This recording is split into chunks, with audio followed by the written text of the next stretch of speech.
Hello student, now we start your next topic, effect of Coriolis force on freely falling particles. ठीक है, ये start करना है आज। आई होप लास्ट जो भी टॉपिक्स हुए हैं वो आप सब ने पढ़ लिए होंगे। ठीक है ना? ओके, नेक्स्ट स्टार्ट करते हैं। ओके, हमें पढ़ना है कॉरियोलिस फोर्स का इफ़ेक्ट पढ़ना है। इससे पहले हम सेंट्रीफ्यूगल फोर्स का इफ़ेक्ट पढ़ चुके हैं।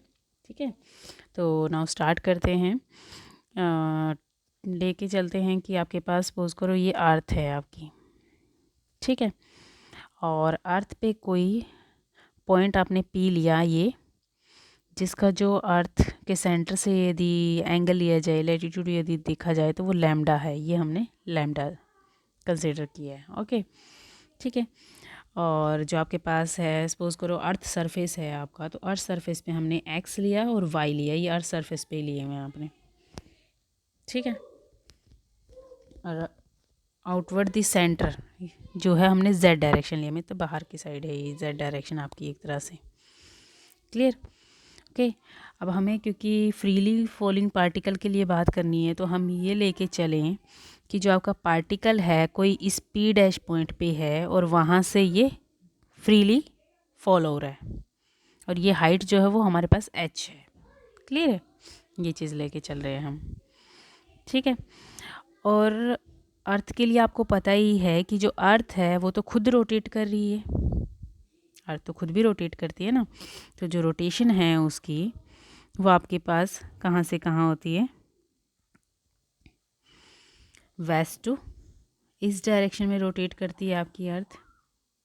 ठीक है, तो उसकी जो एंगुलर वेलोसिटी के कंपोनेंट्स हैं, यदि हम बात करें एक्स डायरेक्शन में इसका कोई कंपोनेंट नहीं है, तो जो एंगुलर वेलोसिटी है आपके पास उसके कंपोनेंट्स हैं आपके पास वाई एंड जेड डायरेक्शन में। क्लियर है?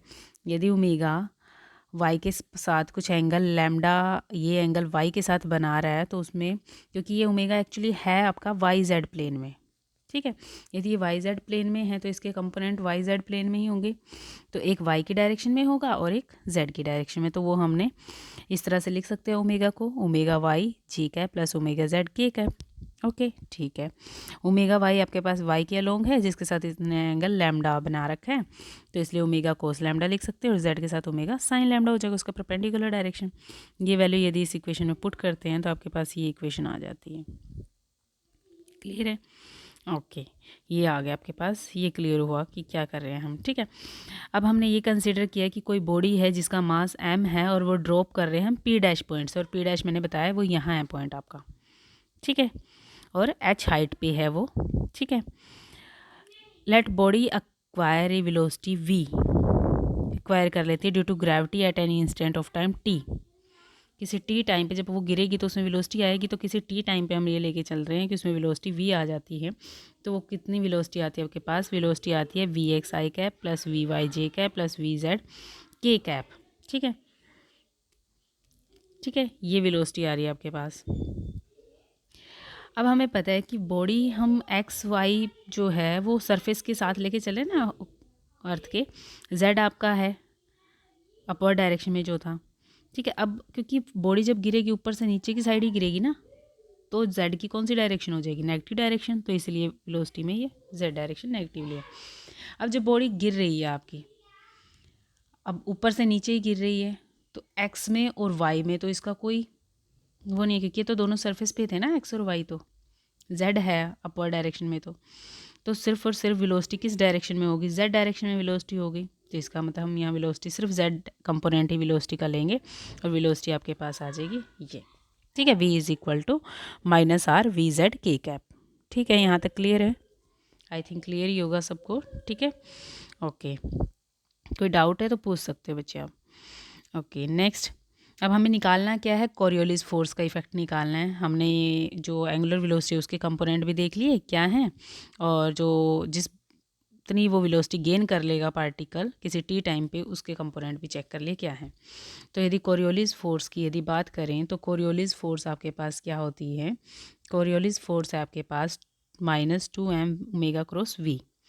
ठीक है, अब ये क्रॉस प्रोडक्ट है ओमेगा और v का, तो वो क्रॉस प्रोडक्ट आई थिंक निकालना आता होगा सबको।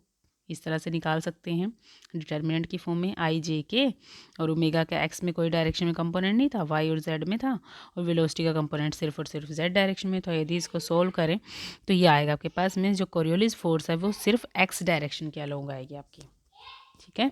यदि पार्टिकल आपका जेड डायरेक्शन के अलोंग फॉल कर रहा है तो जो कोरियोलिस फोर्स आ रही है वो जस्ट एक्स डायरेक्शन के अलोंग आ रही है आपके पास, ठीक है। क्लियर है। अब यदि कोई फोर्स लग रही है आपके पास और आपको पता है कि Newton according to Newton second law कि फोर्स किसके इक्वल आएगी, rate of change of momentum, और मोमेंटम को हम लिख सकते हैं m d square x by d t square की फॉर्म में। और ये किस डायरेक्शन में लग रही है फोर्स, आई डायरेक्शन में, तो इसकी डायरेक्शन आई रहने वाली है। तो यहाँ से मैं इसको ये दोनों इक्वल लेके चल सकती हूँ। कुछ कैंसिल, एम से एम कैंसिल हो रहा है तो कैंसिल करवा देते हैं, और जो बचा ये आपके पास बच जाती है। क्लियर है। ओके, ये तो हो गया आपके पास।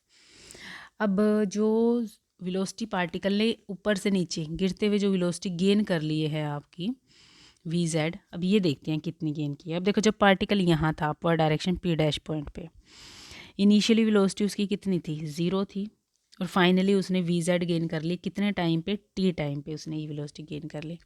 और किस acceleration due to gravity G के और ये मूव कर रहा होगा, ठीक है। तो हमें पता है कि इक्वेशन होती है v is equal to u plus g t, यही होता है। तो u तो आपके पास क्या है, 0 है, तो v किसके इक्वल आ गया, जी टी के इक्वल आ गया आपके पास। क्लियर है ये चीज़। ओके, तो यहाँ v आपके पास ये चल रहा है, यहाँ से सेकंड डेरिवेटिव जो है यहाँ से, ओके, तो आपने वेलोसिटी यहाँ से फाइंड आउट कर ली है, ये आ रही है आपके पास, ठीक है। अब हमारे पास जो इक्वेशन चल रही है इसमें यदि मैं ये वी जेड की वैल्यू रख देती हूँ यहाँ से, तो आपके पास इक्वेशन ये आएगी, ठीक है। अब यहाँ पे ये जो इक्वेशन आपके पास आई है इसको इंटीग्रेट कर देती हूँ both side with respect to time, time के विद रिस्पेक्ट टू इसको इंटीग्रेट कर रहे हैं। तो यहाँ से आपके पास एक बार इंटीग्रेशन इधर होगी, तो यहाँ पे आएगा D x by d T, और यहाँ पे आ जाएगा टी है ना, टी स्क्वेयर बाई 2 प्लस एक कॉन्स्टेंट भी आएगा C1, ये कॉन्स्टेंट आ गया आपके पास। अब इस C1 की वैल्यू निकालनी है हमें, ठीक है। ओके, C1 की वैल्यू निकालते हैं। C1 की वैल्यू कैसे निकाल सकते हैं, यही चीज़ लेके चलते हैं कि आपके पास यहाँ पी डैश पॉइंट पे आपके पास पार्टिकल जो था इनिशियली रेस्ट पे ही था, ठीक है, और आफ्टर टाइम टी के बाद वो मूव करना स्टार्ट किया था। इसका मतलब जब इनिशियल वेलोसिटी 0 थी तो टाइम भी कितना चल रहा था, 0 ही चल रहा था। तो यही कंडीशन लेके चलते हैं कि एट टी 0 तो वेलोसिटी कितनी थी, 0। तो यहाँ पे पुट करो 0 और 0, तो C1 कितना आ जाएगा आपके पास, 0 आ जाएगा यहाँ पे, यही चीज़ आएगी। क्लियर है। ओके, तो यहाँ पे आपके पास d x by d t किसके इक्वल आ जाएगा, यहाँ से सिर्फ ये वाली टर्म बचेगी आपके पास, g omega t square cos lambda. Okay, इसको फिर से एक बार इंटीग्रेट करें, इसको इंटीग्रेट करेंगे तो आपके पास यहाँ से आएगा x और यहाँ से आएगा टी क्यूब बाई में 3 प्लस C2, क्योंकि ये फैक्टर तो कांस्टेंट साथ ही रह जाएगा, ठीक है। अभी C2 की वैल्यू निकालनी है आपको। यदि आपको C2 की वैल्यू निकालनी है तो C2 की वैल्यू कैसे निकाल सकते हैं, फिर से वही कंडीशन पुट करते हैं कि T0 पे आपके पार्टिकल जो है किस पोजीशन पे था, क्योंकि यहाँ से आपने पार्टिकल गिराया है, ये इनिशियल वेलोसिटी 0 थी, लेकिन ये डिस्टेंस भी तो यहीं से मापना स्टार्ट किया था ना।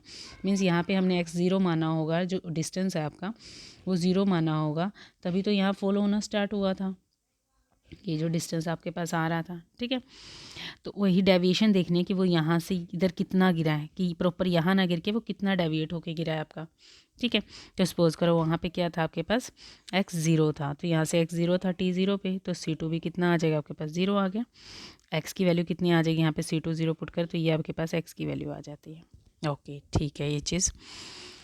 अब जिस हाइट से वो गिरा है पार्टिकल, h हाइट से गिरा था, उसका रिलेशन लेते हैं कि उसका कितना टाइम के साथ क्या रिलेशन आ रहा है।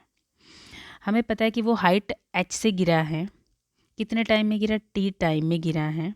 इनिशियल वेलोसिटी u 0 थी, तो आपके पास h डिस्टेंस हाइट को लिख सकते हैं ut plus half G T square, ठीक है।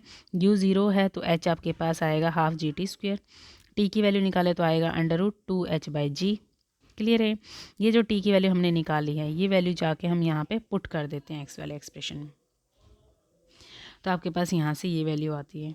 दैट मीन्स आपके पास x की वैल्यू ये आएगी, x is equal to 2/3 h cross omega √2h by g cos lambda. ये आ रही है आपके पास डेविएशन की। ये क्या है, that is the deflection in the path of a particle falling freely under the action of the Coriolis force depend upon the height from which the particle is drop and the angular velocity of the rotation of the earth. समझ आए क्या बोला है?